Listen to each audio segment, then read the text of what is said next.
Salam dostlar, bu da bizim 18-ci dərsimiz. İlk öncə əvvəlki dərsin ev tapşırıqlarına baxırıq. Birinci tapşırıqda verilmiş cümlələri tərcümə etməliydik və ilk cümləmiz belədir. Tunar tez-tez nənəsinə baş çəkir. Birinci deməliyik, Tunar tez-tez baş çəkir, yəni Tunar often visits, ondan sonra da nənəsinə və burada Tunar kişi cinsində olduğu üçün nənəsinə deyəndə deyirik his grandma və biz bu cümlədə tez-tez sözünü həm often, həm frequently, həm də regularly olaraq işlədə bilərik və bu zaman zərflərinin hər biri mübtədadan sonra işlənir. Və burada digər dəyişə biləcəyimiz söz grandmadır. Yəni siz burada grandmother, granny, gran və yaxud da sadəcə nən deyə bilərsiniz. Digər cümləmiz o bəzən valideynlərinə qardaşı haqqında şikayət edir və yaxud da o bəzən valideynlərinə qardaşından şikayət edir. Yəni haqqında sözü olsa da olmasa da cümləmiz bu şəkildə olacaq. İndi cümləni tərcümə etmədən öncə baxırıq ki, burada bəzən sözü var və biz bunu sometimes olaraq cümlənin əvvəlində işlədə bilərik. Ona görə birinci deyirik sometimes, ondan sonra o şikayət edir, she complains, ondan sonra kimə şikayət edir? Valideynlərinə. Kimə şikayət etdiyini deyiriksə, birinci to deyirik, ondan sonra da her parents. Və sonra da kimin haqqında şikayət edirsə onu deməliyik. Qardaşı haqqında şikayət edirsə olur about her brother. Və yaxud da biz burada sometimes sözünü cümlənin əvvəlində yox, mübtədadan sonra işlədirik. Deməli, cümlənin tərcüməsi olur sometimes she complains to her parents about her brother və yaxud da she sometimes complains to her parents about her brother. Və bir də biz burada bəzən sözünü sometimes yox, occasionally olaraq işlədə bilərik. Yəni hər iki cümlədə sometimes sözünün yerinə occasionally yaza bilərdiniz. Digər cümləmiz biz adətən yayda çimərlikdə gəzməyi xoşlayırıq. Birinci deyirik biz adətən xoşlayırıq, yəni we usually like. Ondan sonra nəyi xoşlayırıq? Gəzməyi. Və gəzmək sözünü biz burada həm walking, həm də to walk olaraq işlədə bilərik. Çünki like sözündən sonra gələn feili həm ing ilə, yəni ing şəkilçisi ilə, həm də to ilə işlətmək olar. Ondan sonra deyirik çimərlikdə. Və çimərlikdə qumun üzərində deyiriksə, onda olur on the beach, ondan sonra da yayda, yəni in summer. Və bir də biz burada adətən sözünü həm usually, həm də generally olaraq işlədə bilərik. Deməli, biz bu cümləni həm we usually like walking on the beach in summer, həm də we generally like walking on the beach in summer deyə bilərik. Dördüncü cümlə, o arada bir İtalyan şərabı içir, kişi cinsində. İlk öncə cümlədəki zaman zərfinə baxırıq, görürük ki, arada bir yazılıb və biz arada bir sözünü from time to time olaraq cümlənin ən başında işlədə bilərik. Deməli, bunu deyəndən sonra deyirik o içir, he drinks, ondan sonra da İtalyan şərabı, yəni Italian wine. Və yaxud da arada bir sözünü cümlənin sonunda işlədirik. Yəni bu cümləni həm from time to time he drinks Italian wine və yaxud da he drinks Italian wine from time to time deyə bilərik. Və bir də biz burada from time to time əvəzinə now and then və yaxud da once in a while işlədə bilərik. Yəni bu üçündən hansını istəsəz deyə bilərsiniz. Və 5-ci cümləmiz normalda Nurlan evə saat 9-da gəlir. Birinci deyirik normalda, yəni as a rule, ondan sonra Nurlan gəlir, Nurlan comes, sonra evə home, sonra da saat 9-da, yəni at 9 o'clock. Və yaxud da as a rule ifadəsini cümlənin sonunda işlədirik. Deməli, biz bu cümləni həm as a rule Nurlan comes home at 9 o'clock, həm də Nurlan comes home at 9 o'clock as a rule deyə bilərik. İkinci tapşırıqda isə cümlə qurmalıyıq. Və birdə verilən sözlərdən her friend hates Italian food, ikidə verilmiş sözlərdən he regularly visits his grandparents, üçdə verilmiş sözlərdən isə now and then I have fast food və yaxud da I have fast food now and then deyə bilərik. Sonra 4-də verilmiş sözlərdən isə her granny occasionally pays by card və yaxud da occasionally her granny pays by card deyə bilərik. 5-də verilmiş sözlərdən isə from time to time we see her in the park və yaxud da we see her in the park from time to time cümləsini qurmaq olar. Beləliklə ev tapşırıqlarımız bitdi. İndi keçirik yeni dərsimizə. İlk sözümüz to prefer. Hansını ki daha öncə keçmişdik və bilirik ki üstün tutmaq deməkdir.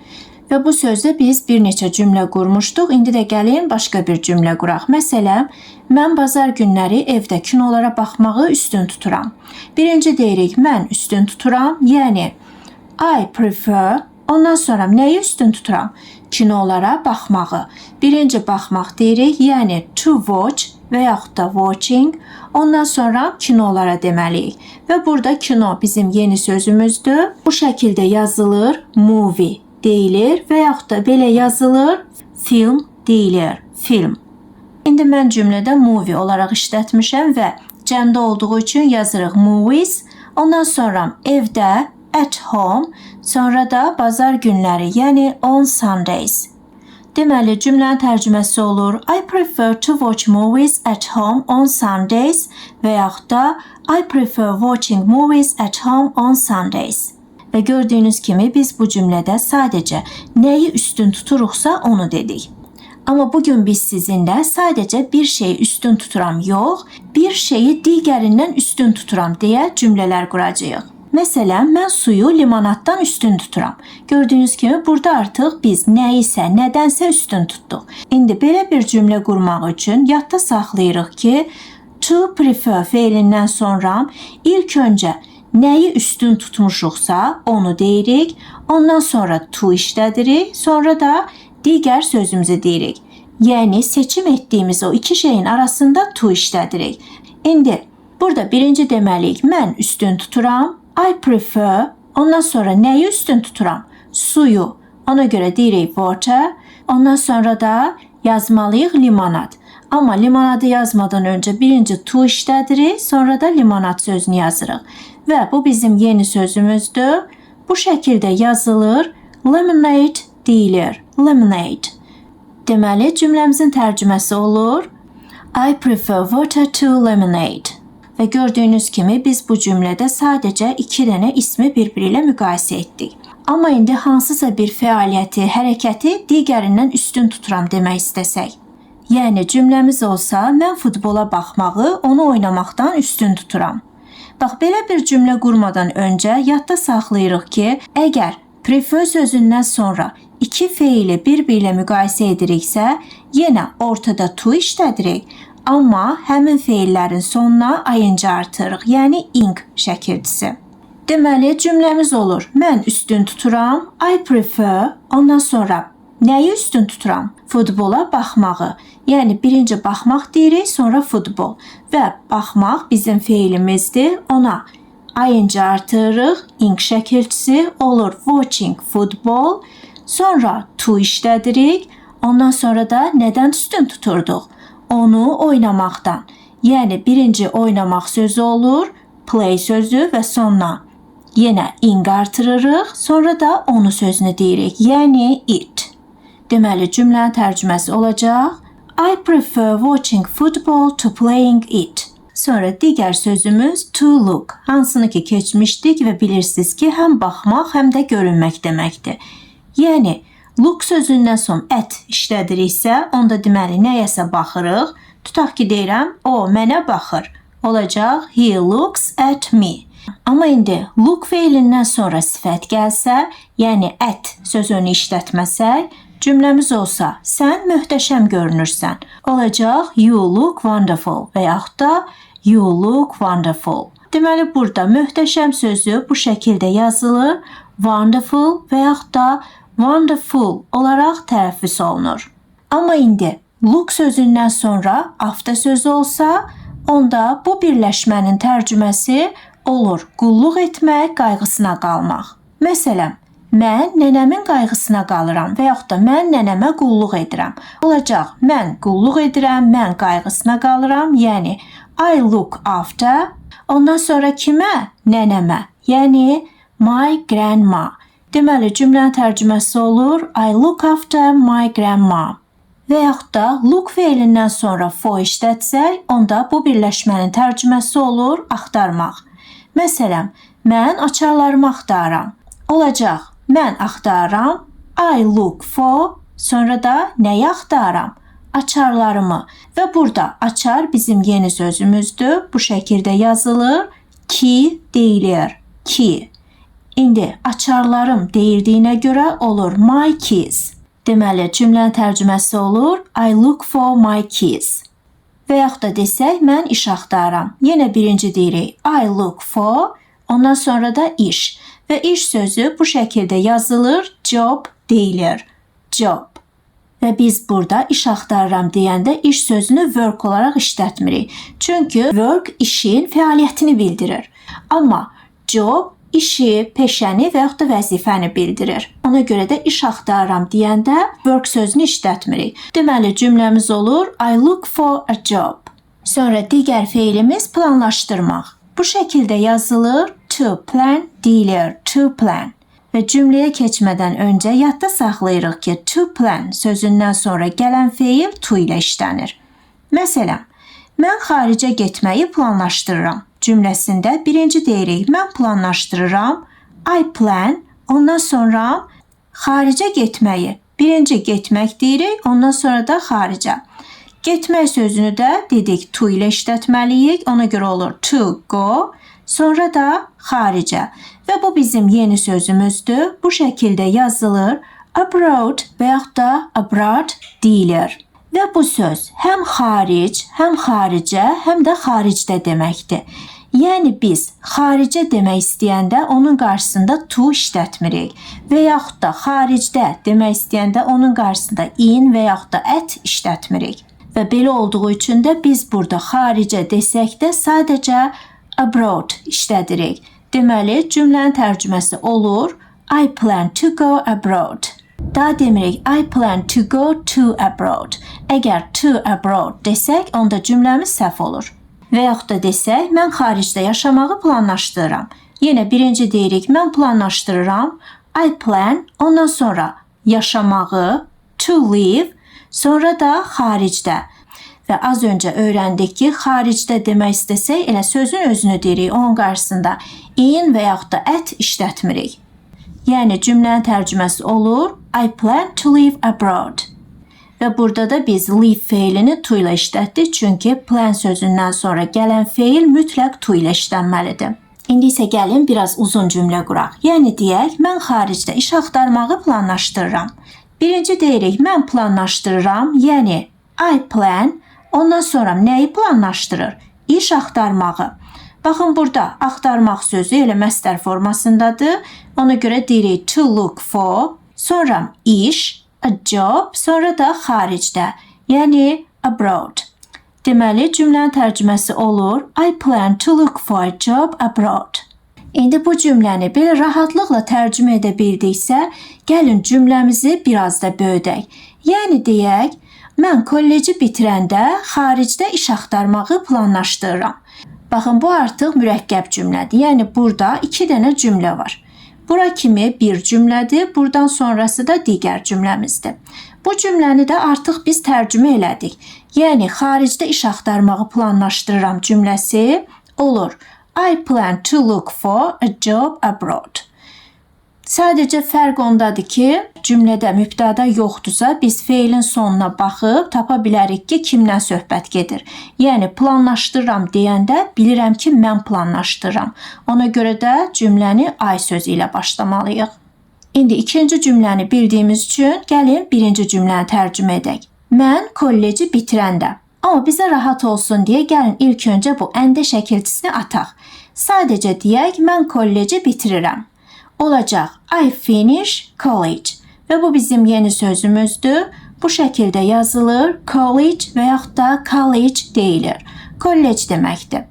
İndi bu cümləni tərcümə edə bildiksə, gəlin bunu dəyişib eləyək. Mən kolleci bitirəndə.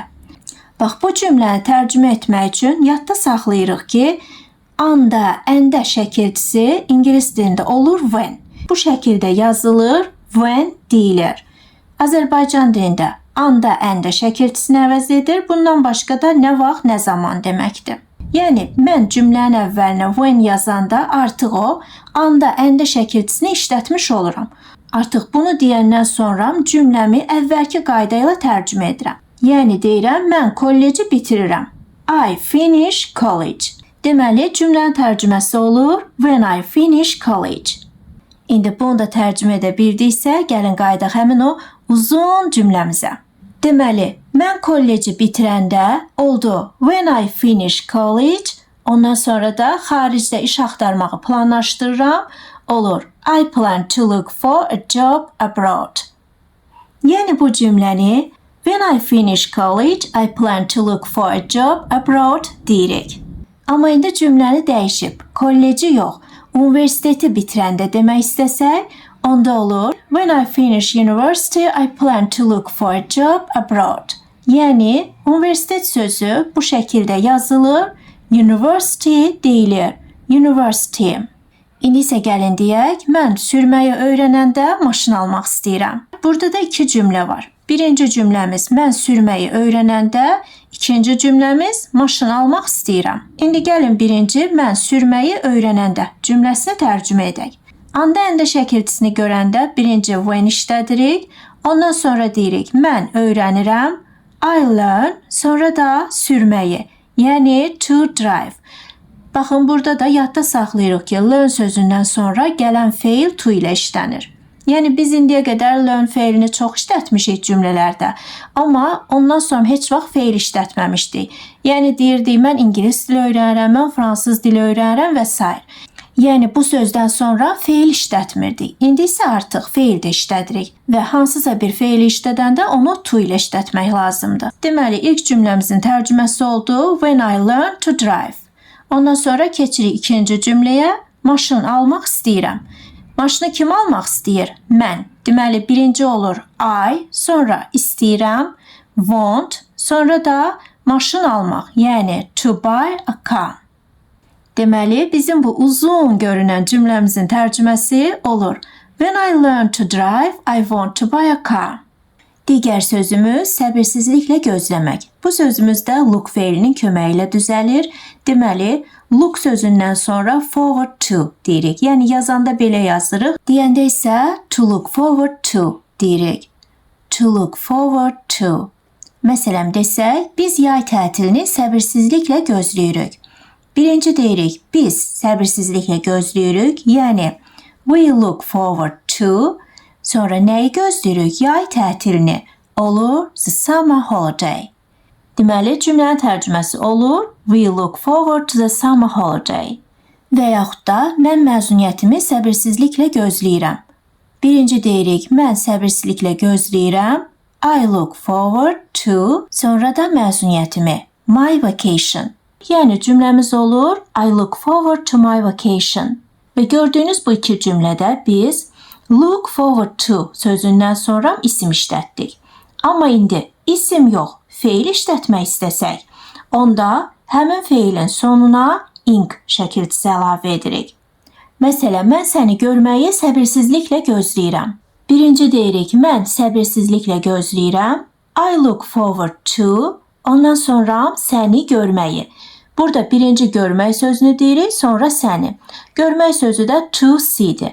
Amma az öncə öyrəndik ki, to look forward to ifadəsindən sonra gələn feil ing ilə işlənir.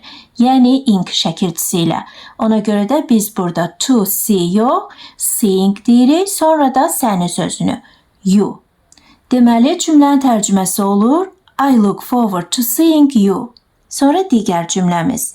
Mən bacım oğlunu görməyi səbirsizliklə gözləyirəm.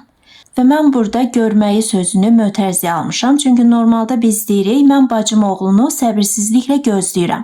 Yəni, görmək sözünü əslində biz dilimizdə o qədər işlətmirik də, yəni bu cümlənin içində. Amma ingilis dilində bu sözü işlədəndə cümləmiz daha gözəl olur, daha düzgün olur. Yəni, işlətməsək yenə başa düşülür.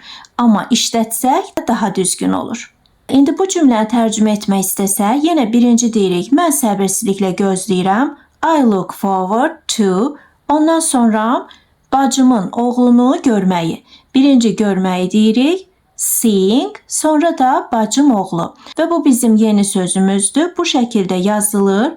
A nephew və yaxud da nephew deyilir. Nephew, nephew. Və bu söz ancaq bacının yox, həm də qardaşın oğluna aiddir. Yəni, bacı oğlu və yaxud da qardaş oğlu demək istəsək, bu sözdən istifadə edirik. İndi cümlədə bacım oğlunu dediyinə görə yazmalıyıq my nephew. Yəni, cümləmiz olur I look forward to seeing my nephew. Və yaxud da bacım oğlunu yox, qardaşımın qızını demək istəsək, onda yenə cümləmiz eyni şəkildə gedir. Burada artıq my nephew yox, my niece deyirik. Yəni, qardaşım qızı sözü bu şəkildə yazılır, niece deyilir, niece. Və bu söz ancaq qardaşım qızı yox, həm də bacım qızı deməkdir. Yəni, bacı qızı, qardaş qızı demək istəsək, bu sözdən istifadə edirik. Digər sözümüz to walk, hansını ki daha əvvəl keçmişdik. Bilirsiniz ki, gəzmək və yaxud da piyada getmək mənasında işlənir. Amma bu sözün başqa bir mənası da var. Bu da gəzdirmək deməkdir. Yəni, hansısa bir heyvanı gəzdirmək. Məsələn, mən hər gün itimi gəzdirirəm. Birinci deyirik, mən gəzdirirəm, I walk, ondan sonra itimi, baxın burada itim dediyi üçün, yəni mənim itim olur my dog, ondan sonra da hər gün, every day və yaxud da every day sözünü bilirsiniz ki, ən başda da demək olar. Deməli, cümlənin tərcüməsi olur I walk my dog every day. Və buradakı yeni sözümüz itdir. Bu şəkildə yazılır, a dog deyilir, dog. Amma indi it sözünü öyrənib, pişik sözünü öyrənməsək, pişiklər bizdən küsər. Ona görə gəlin bunu da öyrənək. Pişik sözü bu şəkildə yazılır, a cat deyilir, cat. Sonra digər sözümüz to run. Hansını ki keçmişdik, bilirdik ki, qaçmaq deməkdir. Amma bu sözün başqa mənaları da var. Onlardan biri də idarə etməkdir. Məsələn, mən şirkəti idarə edirəm desək, onda birinci deyirik, mən idarə edirəm, I run, ondan sonra da şirkəti. Və bu bizim yeni sözümüzdür. Bu şəkildə yazılır, a company deyilir, company. Yəni cümləmiz olur, I run a company. Və yaxud da desək, o öz şəxsi şirkətini idarə edir. Yenə birinci deyirik, o idarə edir, he runs, ondan sonra öz şəxsi şirkətini. Burada öz sözü olacaq his, çünki mübtədamız kişi cinsindədir. Ondan sonra yazırıq şəxsi və bu bizim yeni sözümüzdür. Bu şəkildə yazılır, own deyilir, own. Sonra da şirkət sözünü yazırıq, yəni company. Sonra digər cümləmiz, o öz kiçik biznesini idarə edir. Birinci deyirik, o idarə edir, she runs, ondan sonra öz şəxsi biznesini. Burada öz sözü olur her, çünki mübtəda qadın cinsindədir. Baxın, burada kişi cinsindəydi. Ona görə öz sözünü his olaraq işlətdik.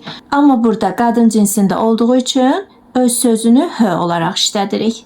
Bundan sonra da yazırıq kiçik biznesini. Kiçik sözünü bilirdik, small'du. Biznes sözü isə bu şəkildə yazılır, business deyilir, business. Yəni cümləmiz olur, she runs her small business. Bugünlük yeni sözlərimiz və qaydalarımız bu qədər. Bu gördükləriniz bizim ev tapşırıqlarımızdır. Birinci tapşırıqda cümlələri tərcümə edirik. İkinci tapşırıqda verilmiş sözlərdən düzgün cümlə qururuq. Üçüncü tapşırıqda isə cümlədəki səhvləri tapıb düzəldirik. Yəni hər cümlədə bir səhv var, onu tapıb düzəltmək lazımdır. Ev tapşırıqları da aydın oldusa, sağ olun, salamat qalın. Gələn dərs görüşmək ümidi ilə.